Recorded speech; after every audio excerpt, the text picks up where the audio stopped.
I'm begging, begging you to put your loving hand out, darling. I'm begging, begging you to put your loving hand out, baby. I'm begging, begging you to put your loving hand out, darling. I'm begging, begging you to put your loving hand out, baby.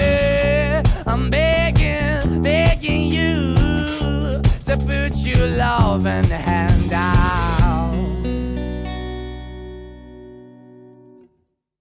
¿Qué tal? Buenos días, buenas tardes, buenas noches, acorde a cuando estén viendo este programa Letras Degeneradas. Amenazábamos con volver y no hay nada más placentero que cumplir una amenaza. Aquí estamos en este santuario que es la librería El Barco de Papel. Ya les dije que les di las instrucciones la semana pasada para hacer un bonito barco de papel. Lo ponen al lado y leen. Leen y pueden leer y indagar en la historia de la invitada que tenemos hoy en este santuario.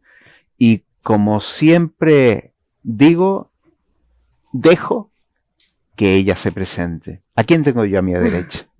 Miriam Durango, artista, gestora cultural también, con un recorrido bastante amplio allá, porque casi más de 35 años, y bueno, artista visual, para concretar.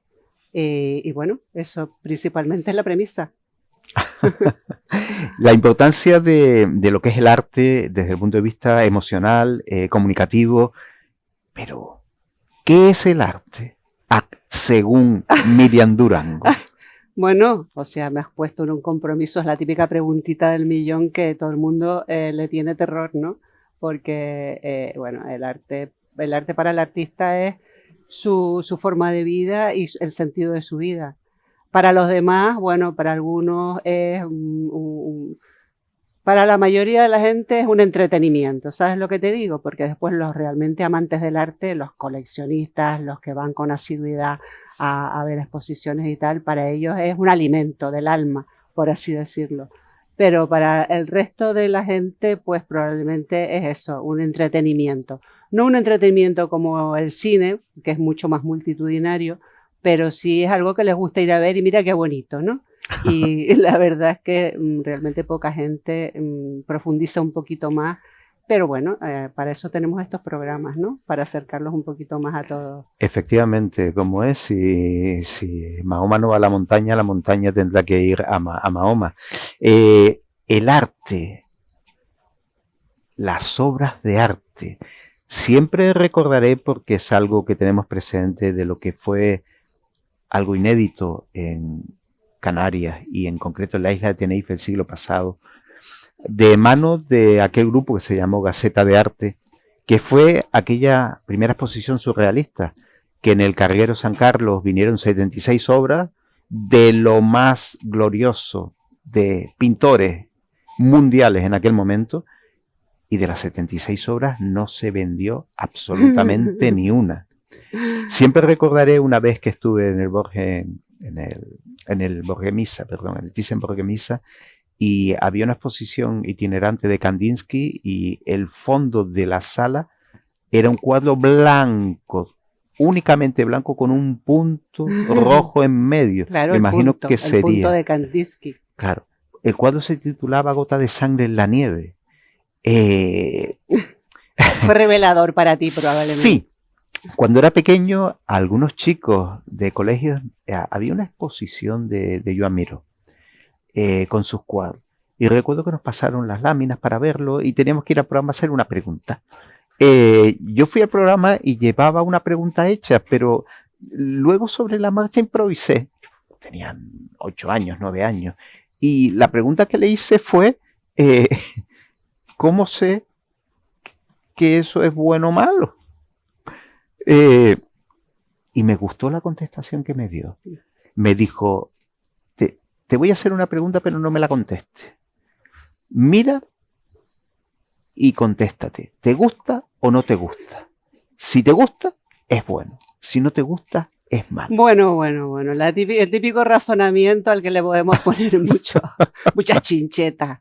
Pero Sí, Pues básicamente. danos tu razonamiento. Básicamente eso es lo que dice todo el mundo, pero claro, todo el mundo que no tiene acceso a una experiencia previa, documentada, vivida de lo que es el arte. El arte es difícil de decir esto es bueno, esto es malo, porque es más complejo. O sea, yo, por ejemplo, que te voy a decir, es lo como un ingeniero. Oye, ingeniero, ¿este edificio está bien hecho o no está bien hecho? Bueno, pues lo sabe porque técnicamente tiene un conocimiento, ¿no?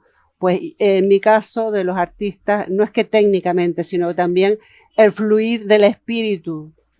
Aprendes ese fluir que va conectado con la manera de hacer, con la técnica que tiene. Entonces es un compendio. De todas formas, el arte para la mayoría de los artistas, ya sean pintores, escritores, actores, es el leitmotiv. ¿Por qué? Porque es lo que te permite crecer contigo mismo en la vida, responderte a un montón de preguntas, a todas las preguntas que se te van planteando y que normalmente todo el mundo se plantea, lo que pasa es que unos más conscientemente y otros más inconscientemente. Pero ese es básicamente es algo muy personal cuando te dedicas al arte y eres artista, es algo muy personal y lo haces en beneficio propio principalmente. Luego viene pues el tener que subsistir, el estar en el mercado, el vender o no, pero básicamente tú lo haces porque lo necesitas, porque es lo que mejor se te ha ocurrido que puedes hacer en esta vida, dedicarte un poquito más a ti. Para llegar a la Miriam Durango que tenemos hoy aquí en Letras Degeneradas, hay que tirar un poquitín hacia el pasado. En el pasado es cuando uno descubre ese origen y esa evolución. Estudiaste en el colegio las Asuncionistas. ¿Y eso quién te lo dijo? Asuncionistas. ¿Quién te dijo Resulta eso? que tienes el Viera y Clavijo. Tienes una arquitectura gótica con independencia como fuera el interior. Mario Stanca, presente. Una vez te escuché en una entrevista la importancia que tuvo cuando eras pequeña el primer cuadro o la primera pintura que hiciste. Háblanos un poco de esa infancia, de ese colegio, No me te voy a hablar del colegio, que lo odiaba ni hablar, o sea, me niego. de ese entorno y sobre todo de cómo ha habido continuas ideas de remodelar aquello, de darle un sentido. No, sí, yo de pequeña ya tenía, bueno, yo soy la más pequeña de 4 hermanas y mis hermanas todas dibujaban de maravilla. Y claro, como las más pequeñitas, pues yo también dibujaba porque era lo que veía y era la que peor dibujaba. Y luego mira por dónde salió el tema. En principio ya desde chiquita en el colegio, 4 años, 5, dijeron, ¿quién quiere aprender piano? Y yo dije, yo. Y ya estuve aprendiendo piano, bueno, dándole una tecla allí con una profe que teníamos en el cole. Y al año se murió la profesora. Entonces yo llegué a mi casa y dije, se ha muerto la profesora de piano. Y todo el mundo ahí en el comedor, todos sentados, me miraron y como que aquello no tenía importancia y pasaron de mí. Era otra época, ¿no? Ahora todo el mundo que sea clase de tal, a clase de igual, pero en aquella época uno se buscaba la vida, ¿no? Y entonces luego me metí en teatro de chiquita, pero luego siempre dibujaba mucho, mucho y rellenaba los libros de garabatos y de muy machanguitos y tal. Más mis compañeras me pedían que se los dibujase también en lo suyo. Pero sin tener conciencia de nada. Llegué al COU, que lo hice en el Cabrera Pinto, porque además cuanto más lejos me fuese del colegio de la Asunción, mejor, y me fui. Para mí fue ya la liberación total de mi vida. Y ahí pinté en ese patio interior tan bonito, donde yo he tenido la exposición retrospectiva durante la época del COVID. Y digo, es que mira, acá he terminado un gran periodo donde lo empecé. Ahí pinté mi primer cuadro al óleo, en ese jardín interior. Entonces, bueno, de ahí pues había ya gente que decía, ah, no, porque yo estaba apuntada en historia del arte, en todo lo que se refiriese a cosas ya relacionadas con el arte. Y había gente, compañeras que decían, no, es que yo voy a hacer bellas artes. Yo todavía no tenía ni idea. Me apunté en psicología, estuve haciendo 2 años psicología, pero durante el segundo año de psicología digo, voy a meterme en bellas artes pues me apetece. Y ahí ya arrancó todo desde psicología y ya continué por ahí. Santa Cruz tiene un latido que parece anclado en ciertos aspectos en la memoria, especialmente del siglo pasado. De la mano de ese movimiento de Gaceta de Arte, de aquella exposición de surrealista, y una vez pasado el tiempo, la memoria, los supervivientes, aquella idea a partir de, sobre todo, aquel viaje, conectándolo con la Bauhaus de Eduardo Westergaard, de aquella primera exposición de esculturas en la calle. En ese octubre del año 1973, las esculturas estaban en los museos. No existía ese sentido de esculturas en la calle y de contacto directo. Recuerdo que una vez me contaron la historia de la ubicación. La ubicación original, a partir del reloj de la muerte de José Abad, donde está la piscina, era una sucesión de esculturas hasta llegar al parque, y en el parque se ponían las restantes. Una vez que se acabara la exposición, se iba a repartir por toda la ciudad. ¿Cuál es tu imagen, incluso volviendo a las asuncionistas? Miró y Mujer Botella, que es otra de las grandes obras que tenemos en este momento en la calle. ¿Cómo sentías, cómo vivías, cómo veías ese tema cultural, esa impronta de esa ciudad casi sin querer, de la mano de X personas? No, o sea, yo era muy joven en aquella época y ¿qué me pareció? Me pareció fantástico, o sea, no me impresionó. ¿Sabes lo que te digo? No, a lo mejor hubo gente, ay, qué cosa más rara, tal, pero mira, a mí no me impresionó. En ese sentido no soy muy impresionable, pero algo que me tiene que impresionar tiene que ser realmente un pelotazo. Y sí, la recuerdo como, mira qué bien, qué cosas más distintas, más diversas. Bueno, lo que me impactó fueron las bolas colgantes, ¿no? Las pelotas aquellas rojas. Fantásticas. Como además yo todos los días iba para mi casa, tenía que atravesar toda la Rambla hasta ejecutores 25 y de julio, ejecutados. pues esa fue la que más me impactó. Luego, en cuanto a tu trayectoria, también coincidiste con Víctor Esquerro, ¿no? En el taller. Ay, sí, ¿lo conociste?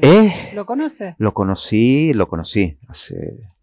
Y sobre todo el trayecto, toda la trayectoria y cómo intentó casi dar vida fotográfica a ese Santa Cruz antiguo. Me gustaría que nos hablaras de cómo fue tu encuentro con él, cómo entraste en Yo no sé cómo contacté con él, pero ya cuando empecé con el rollito de que quería ser artista, que quería hacer bellas artes, pues yo no sé si paralelamente al primer curso preparatorio, como lo llamaban aquí en Bellas Artes, yo empecé a ir a pintar con él a su estudio, porque él hacía una figuración en aquella época, pues estaba muy en auge Antonio González con el hiperrealismo y tal, y bueno, esa era la corriente que funcionaba. Y él era muy buen pintor realista, y ahí me enseñó las bases de la pintura realista al óleo. O sea que, pero cómo aterricé ahí, pues no lo sé, lo típico, pues preguntando a lo mejor, no lo sé, no tengo ni idea. Luego haces una especie de periplo, terminas en Nueva York, tienes un Sí, primero contacto... me voy a Madrid a continuar Bellas Artes. Yo empecé Bellas Artes aquí, después me fui a Madrid a continuarla y terminé allí en Madrid, con toda la movida madrileña que me lo pasé bomba. Y cuéntame el tema de ese mundo, ese contacto con el mundo del TV o del cómic, el Capitán Sí, Trueno. porque aquella época, los 80, pues fue el auge del cómic, ¿no? Y toda la gente joven estábamos muy relacionados con el mundo del cómic. Y entonces, y bueno, además mi pintura nunca fue gestual, sino siempre fue de forma cerrada, y bueno, pues se asimilaban algunas cosas con el mundo del cómic, pero por eso, porque yo tenía esa tendencia a la forma cerrada. Luego lo de Nueva York vino muy, muy posterior, cuando ya terminé Madrid, ya me vine para acá, y aquí estuve un par de años, y surgió lo de ir para Nueva York y me fui para allá porque el Cabildo me concedieron unos dineritos y digo, pues me voy para allá, como una niña chica más novelera, que yo siempre he sido muy novelera, y lo que me ha gustado es el cambio, descubrir cosas nuevas, tener cosas nuevas que ver, ¿sabes? Cuando se me agota algo que ya no, porque yo soy muy observadora, se me agota algo, ya tengo o que quedar a la espera de que alguna otra cosa me asombre de nuevo, ¿no? Y en Nueva York fue fantástico, imagínate, en los 80, pues estar allí era como ya solo estar por las calles, y tuve mucha suerte porque contacté con un pintor que me acogió en su estudio, era un falsificador además. Era Ah, muy interesante, muy falsificábamos interesante. todos los impresionistas para los judíos millonetis de allí, o sea que, en fin. Era un proyector de láminas bajo técnica Stein. Sí, ¿Eh? ¿Sí? tú te has leído el libro. Tú te has leído el libro que te traje. ¿Cuál fue el contacto con Stein y el llegar a ese mundo? ¿Te ayudó para las ideas que tenías, para tus proyectos, para... Sí, me ayudó porque me abrió es la primera vez que yo entré en contacto con una máquina, porque nosotros proyectábamos los cuadros con proyector de cuerpos opacos, es decir, poníamos una lámina y se proyectaba en el lienzo y así lo encajábamos, ¿no? Entonces, esa fue la primera vez que yo tuve en contacto con una máquina y eso luego lo empecé a utilizar ya, pues, para mis cuadros, porque podía hacer todas las combinaciones de periódicos, de cualquier imagen, podía hacer las combinatorias que me diese la gana, o sea, una falta de respeto, pero bueno, era el posmodernismo, ¿no? Mm. Que combinabas todo, Malevich con un recorte de periódico en ruso, en fin, y así hacías unas combinatorias fantásticas. Fue muy interesante, fue muy enriquecedor para mí. Una vez también te escuché decir y darle la importancia al graffiti como arte del siglo. Sí, porque eso tú estás hablando de las series de las ruinas que combiné con graffiti. Yo voy por ahí y hay cosas que me llaman la atención y entonces me hago una serie. Entonces, por ejemplo, la época en que me atrajo mucho el graffiti y por cualquier ciudad que iba, pues tomaba las imágenes de esos grafitis. Hice una especie de archivo biblioteca cuyo fin era luego plasmarlo sobre las imágenes de ruinas, porque yo tengo una serie de ruinas que me dio por ahí una época y me gustó combinarlas, o sea, era el pasado, el presente o el futuro y la combinación, pues, ¿qué sería? Bueno, ahí había mucho tema de trasfondo, ¿no? Y bueno, hice muchas imágenes, la serie de ruinas que viene de toda mi serie de composiciones fotográficas digitales, que son imágenes tomadas, recompuestas a través de los fotogramas del vídeo. En fin, esto puede ser ya un poco, vamos demasiado rápido quizás para explicando lo que No, hago. vamos a ritmo. Esto es como en el ciclismo. Tú Ah, marcas. vale. La serie que yo hice y que expuse, bueno, la retrospectiva que tuve efectivamente durante la pandemia fue de toda mi obra, pero la última serie que presenté, que pertenecía al final de todo ese ciclo, eran composiciones digitales creadas a partir de imágenes tomadas con vídeo. O sea, y como además yo viajaba mucho, pues iba por ahí, cualquier cosa que me impresionaba, pues paisajes, cualquier cosa, ruinas. Luego en mi estudio, pues descomponía ese vídeo en fotogramas y lo recomponía en una fotografía. Por eso composiciones fotográficas digitales ya. Yo no iba con una cámara de fotos, que tendría que haber sido una cámara potentísima con una infraestructura complejísima, sino que con un vídeo yo luego ya podía recrear aquel paisaje o aquella imagen tan compleja y descubrir todos los pequeños detalles que normalmente no podemos descubrir cuando vamos con la rapidez que nos movemos por este mundo, ¿no? Tanto sea un paisaje, si luego de esta manera yo podía descubrir en el paisaje aquella personita que estaba escondida detrás del arbolito, aquella piedrita, ¿sabes? Me encanta. O sea, yo disfruto muchísimo descubriendo todo lo que nos rodea hasta el detalle más profundo. Paisajes con niños nadando, uno que se tira, la burbujita que salta, o sea, también ahí dentro de mis recorridos de viajes, pues también, pues mira, viaje por la India, por Egipto, por Rusia, San Petersburgo, entonces por ahí yo tengo muchas imágenes que son grandes imágenes de entornos elegidos por mí, porque me llegaba, mira, había uno muy bonito en Estonia, o era en Lituania, no me acuerdo, la colina de las cruces, que ahora, bueno, siempre ha tenido una simbología muy especial porque es una colina artificial completamente llena de esbotos, de recordatorios a personas muertas, claro, esos países siempre han sufrido invasiones de todas partes y han tenido miles de muertos y desaparecidos. Entonces han creado ese entorno, esa colina de recordatorio y es impresionante, súper grande, llena de rosarios, vírgenes, cruces, de todo en medio de un paisaje de la nada. Entonces yo tengo, por ejemplo, esa técnica me permitió ir descubriendo todos los pequeños detalles que había en aquel montículo monstruoso, bueno, monstruoso no, grandioso y tan emotivo. Me gusta muchísimo, me lo paso súper bien haciendo eso. Ahora estoy haciendo otra cosa, pero siempre que hago algo es porque me apetece hacerlo. Miriam Durango es una mujer puzzle. Ya están viendo ustedes en la entrevista cómo se transforma, cómo es capaz de abrirse como un abanico, que me gusta casi desmenuzarte como si esto fuera un puzzle para volverte a recomponer, porque no te has detenido. Tienes una visión hacia el pasado, pero nunca te has detenido. Llega un momento en tu vida que tomas una decisión importante, pues yo creo que es importante. El Santa Cruz, de finales del 19, principio del 20, se empezó a articular a través de asociaciones y de sociedades recreativas. Sociedades que en el fondo tenían su punto álgido en las fiestas del carnaval, en el disfraz, en las llamadas fiestas de invierno, ¿no? Una de esas asociaciones era el Salón Fregoli. Claro, el nombre era por ese personaje multidisciplinar que era Fregoli, el italiano, que era capaz de organizar una actuación actuando como 12, 13, 14 personas diferentes, cambiando de nombre, tal y demás.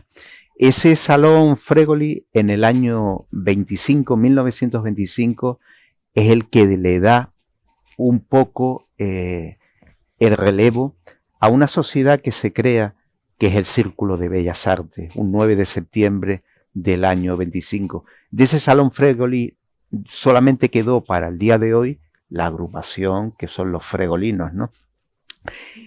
¿Cómo recuerdas esa llegada, la situación actual, la ubicación actual es de 1951, creo que es Marrero Regalado, ¿no?, quien hace la edificación, y tú llegas a la presidencia a principios del siglo, el 2002, ¿no?, y te pegaste 12 años. 12 años. Háblanos un poco de cómo llegas, cómo tomas esa decisión,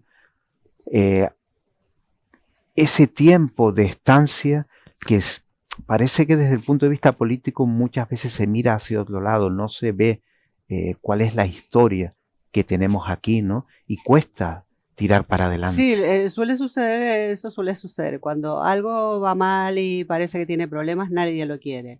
Y cuando ya de repente ese sitio resurge porque hay alguien que le encuentra una viabilidad y resurge, entonces ya es una golosina, ya hay peleas, ¿no? Y entonces ahí empiezan los problemas. Yo lo cogí porque nadie lo quería. Y coincidió en que yo hice gestión cultural, un máster en Barcelona, y como proyecto fin de máster me pareció interesante hacer un estudio sobre la rehabilitación de espacios obsoletos, o sea, el Círculo de Bellas Artes. Me pareció una cosa práctica, ¿no? Pero no con ningún ánimo de meterme allí ni nada, sino por eso, un sitio tan emblemático y que está a punto de cerrar. Total que lo hice y se lo presenté al presidente del momento. Y le dije, mira lo que he hecho, por si sirve de algo. Había viabilidad, ¿sabes? Le hice el estudio porque digo, deja ver si esto tiene solución. Y la tenía. Y entonces al presentárselo me dijo, pues si quieres convoco elecciones y te presentas a presidenta. Y digo, vaya, qué casualidad, no tenía intención, pero me encuentro capacitada y así fue. Y entonces por eso, pero, o sea, era porque es que iba a cerrar, nadie lo quería. Y yo lo cogí y además tuve la suerte de que estaba en ese momento Dulce Serac, no sé si en el Cabildo o si estaba en el Cabildo, que me facilitó mucho todas las subvenciones que no estaban tramitadas, es que aquello no funcionaba porque no se tramitaba nada. Yeah. Entonces yo lo que me puse es a tramitar todo aquello que suponía el beneficio para la sociedad. Y gracias a eso, pues... Parece que perdemos un poco los hitos que marcaron una historia. Me da mucha pena, por ejemplo, el estado del Teatro Baudet.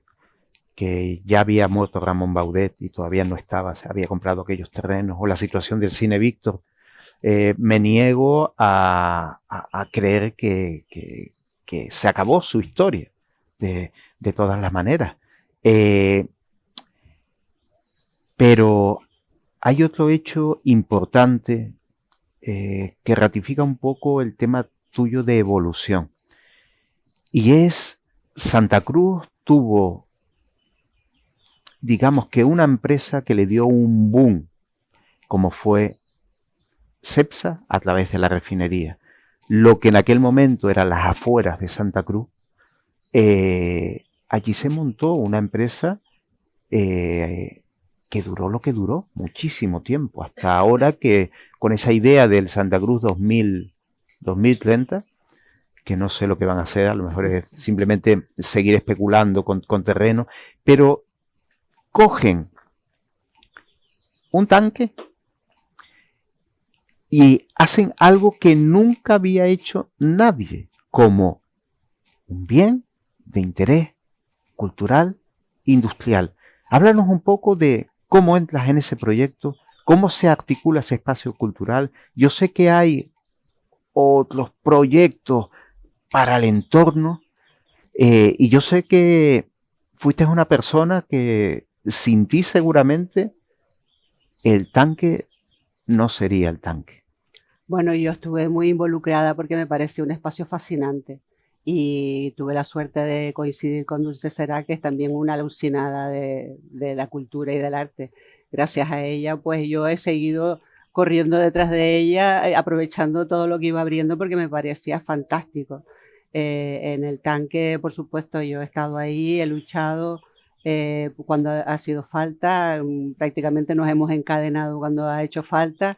Y también me ha permitido el traer, no solo hacer una exposición mía fantástica, porque fue una experiencia que en cualquier otro lugar habría sido imposible, porque es un espacio único. Normalmente los espacios expositivos pues son los típicos, ¿no?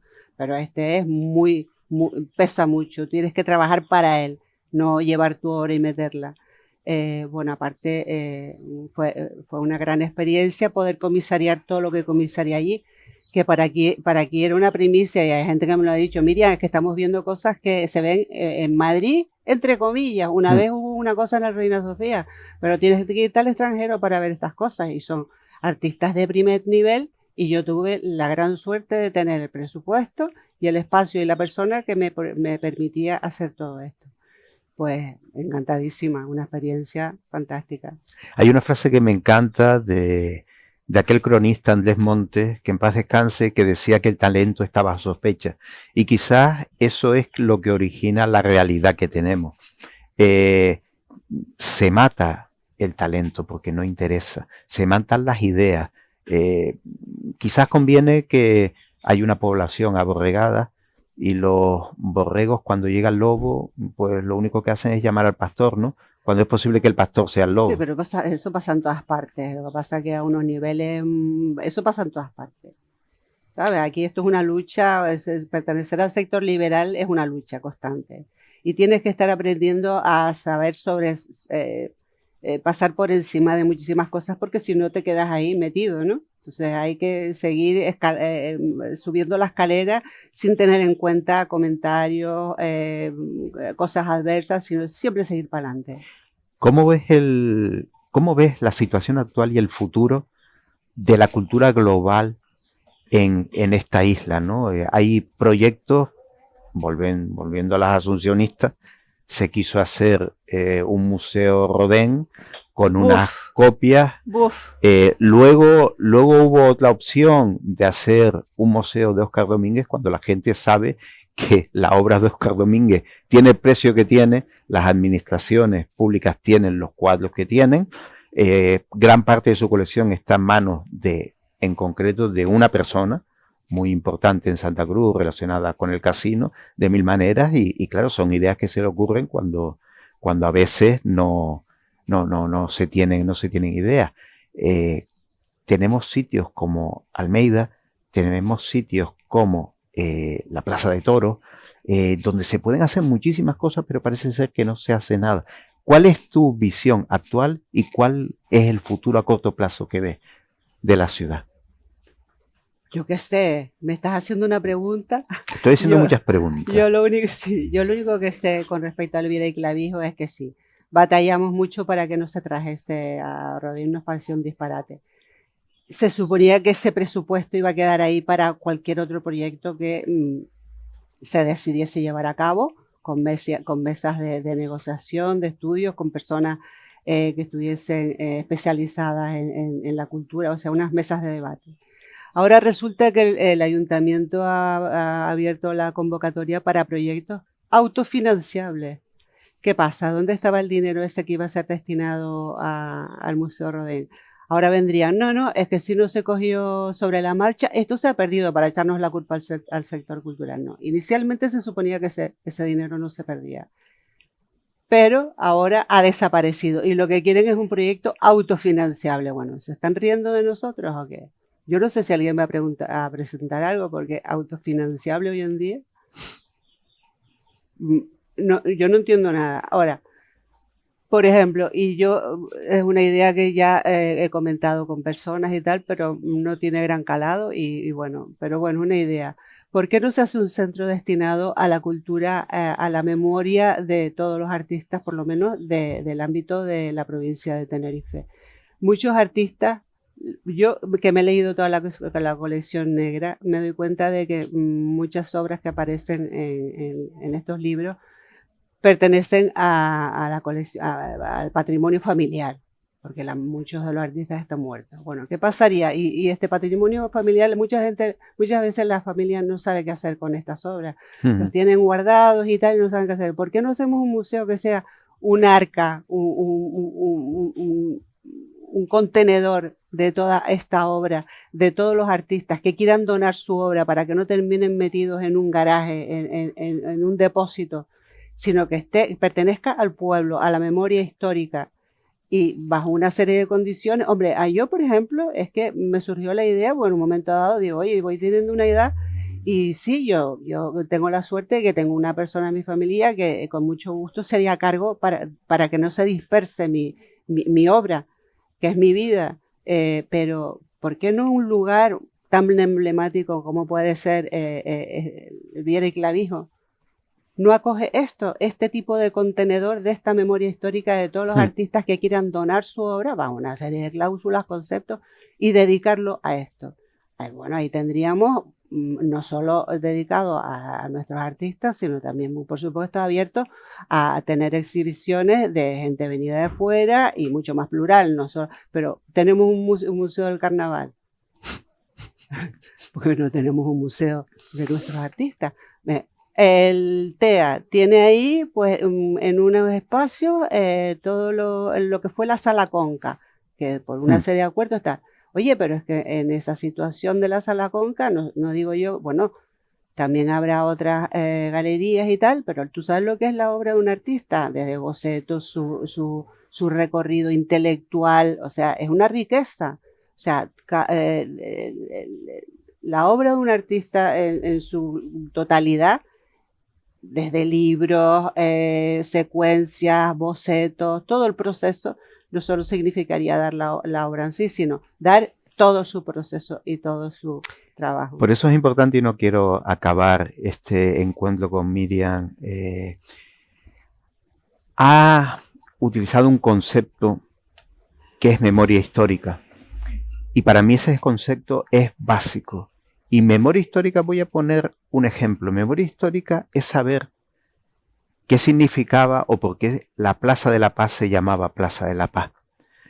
Porque yo recuerdo en su momento, cuando se decidió quitarla por el tema del tranvía, había muchos políticos que ni siquiera sabían por qué se llamaba Plaza de la Paz.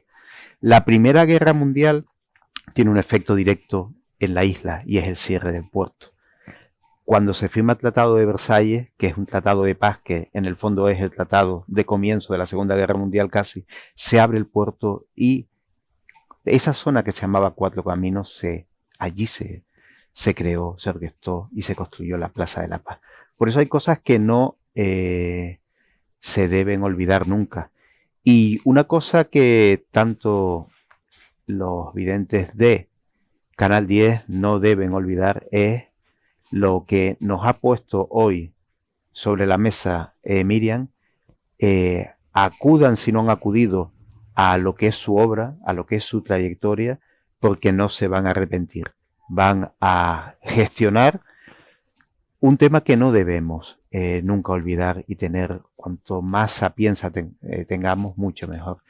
Miriam, darte las gracias en mi nombre, en nombre de Canal 10, por haber aceptado la invitación. Yo encantada. Por habernos iluminado sobre todo de tu trayectoria, del mundo en el que te mueves, de los sitios en los cuales has estado presente, esa conexión con Stein, esa conexión desde luego con algo tan original, nuevo y que había que defender como los bienes de interés cultural industrial, como el tanque, con tu trayectoria en el Círculo de Bellas Artes. Así que cuando mi abuelo me decía, cuando hablan tan bien de ti es que te van a pedir algo. Este no va a ser el caso. Miriam, muchas gracias. Muchísimas gracias a ti, encantada. I'm begging, begging you to put your loving hand out, darling. I'm begging, begging you to put your loving hand out, baby. I'm begging, begging you to put your loving hand out, darling. I'm begging, begging you to put your loving hand out, baby. I'm begging, begging you to put your loving hand out.